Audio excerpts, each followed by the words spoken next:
नमस्कार, मेरा नाम है राकेश ग्वाला और आप लोग मेरा अभिवादन कबूल कीजिए।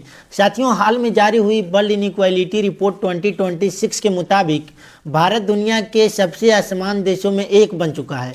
साथियों, इस रिपोर्ट के मुताबिक अपने देश भारत में 1% लोगों के पास मोर देन 40% प्रॉपर्टी है, जबकि 50% लोगों के पास लेस देन 7% प्रॉपर्टी है। साथियों, इस रिपोर्ट के मुताबिक भारत में 10% आय अर्जित करने वाला राष्ट्रीय आय का 58% हिस्सा प्राप्त करते हैं, जबकि निचले 50% को केवल 15% हिस्सा मिलती है।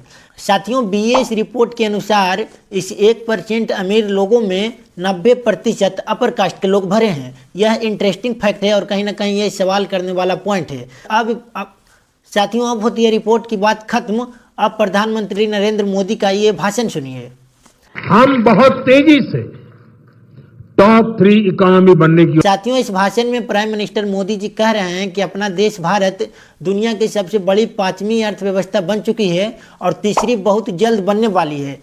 साथियों, प्रधानमंत्री नरेंद्र मोदी की ये सोचने की विषय है कि आपका देश जब 5वीं सबसे बड़ी अर्थव्यवस्था बन चुकी है और तीसरी बनने वाली है, फिर भी आप सोचें कि आपके देश के 50% से ज़्यादा लोग किस प्रकार अपना जीवन व्यतीत कर रहे हैं, किस गरीबी में अपना जीवन व्यतीत कर रहे हैं। को 50% से ज़्यादा लोगों को आज भी 5 केजी चावल आप दे रहे हैं, ये बात आप भी एक्सेप्ट करते हैं। तो फिर किस बात की दुनिया की सबसे बड़ी 5वीं अर्थव्यवस्था और किस बात की दुनिया की सबसे बड़ी तीसरी अर्थव्यवस्था बनने वाली है।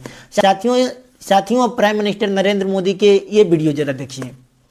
आईएमएफ ने कहा है कि भारत दुनिया की सबसे तेजी से बढ़ती अर्थव्यवस्था बना रहेगा। इस विश्वास के, इस ग्रोथ के कई पहलू हैं और सबसे बड़ा पहलू यह है कि आने वाले दिनों में हर साथियों, ये वीडियो में यहाँ भी एक पॉइंट नोट करने वाली है कि जब नरेंद्र मोदी के पक्ष में कोई रिपोर्ट आता है, जब उनके पक्ष में आता है, तो प्राइम मिनिस्टर नरेंद्र मोदी उस रिपोर्ट को वीडियो बना करके सोशल मीडिया पे वायरल करते हैं और लोगों तक उस वीडियो को पहुंचाते हैं। लेकिन प्राइम मिनिस्टर नरेंद्र मोदी जो ये रिपोर्ट आया है वर्ल्ड इनइक्वालिटी 2026 का जो रिपोर्ट है, क्या ये रिपोर्ट के मुद्दा पार्लियामेंट के अंदर उठेगा? सवाल यह है। और कोई पत्रकार नरेंद्र मोदी से जाके ये सवाल पूछे कि इस पे आप वीडियो क्यों नहीं बना रहे हैं, और मैं दावे के साथ इस वीडियो में बोल रहा हूँ कि ये मुद्दा को दबा दिया जाएगा पार्लियामेंट के अंदर और प्राइम मिनिस्टर के साथ साथ पूरा भारतीय जनता पार्टी इस मुद्दे पे एक शब्द नहीं बोलेंगे।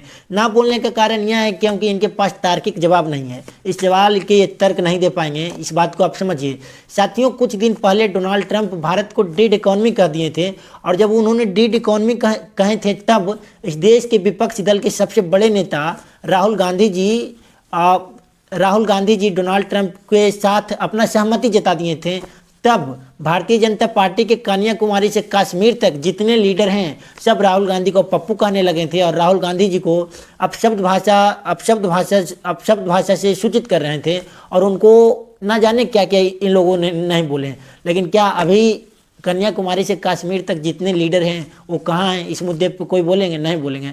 साथियों, हम लोगों को इस देश की सरकार हिंदू मुस्लिम हिंदू राष्ट्र ये सब मंदिर मस्जिद में फंसा के रखे हैं ताकि इस देश की युवा, इस देश की नौजवान, इस देश की महिलाएं, इस देश की विद्यार्थी, दलित, शोषित, वंचित आवाम लोग ये न जान पाएँ कि 2014 के बाद इस देश में लगभग 2.5 गुना लोन यानी कि कर्जा बढ़ा है, ये ना जान पाए। साथियों, दुर्भाग्य की बात यह भी है कि हम लोग भगत सिंह के धरती से निकले हुए लोग, गांधी के धरती से निकले हुए लोग, डॉक्टर अम्बेडकर के मानने वाले लोग हैं, लेकिन फिर भी इनके समय नरेंद्र मोदी और इनके सरकार हम लोगों को हिंदू मुस्लिम में फंसा के रखी। महात्मा ज्योतिबा फुले तब उन्होंने बोला था कि हमारा देश इतना भावुक है कि इस देश में धर्म, मंदिर, मस्जिद के नाम पे लड़ाना बहुत आसान है और भारतीय जनता पार्टी आज के दौर में यही काम कर रहा है।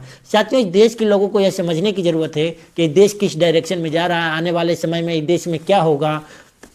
यह सवाल इस देश के युवाओं को सोचने की ज़रूरत है। साथियों, ये रिपोर्ट के वीडियो बनाया हूँ, इसलिए आपको वीडियो अगर बढ़िया लगा तो वीडियो को लाइक कीजिएगा और प्रत्येक वीडियो की तरह शेयर कीजिए और चैनल को सब्सक्राइब कीजिए।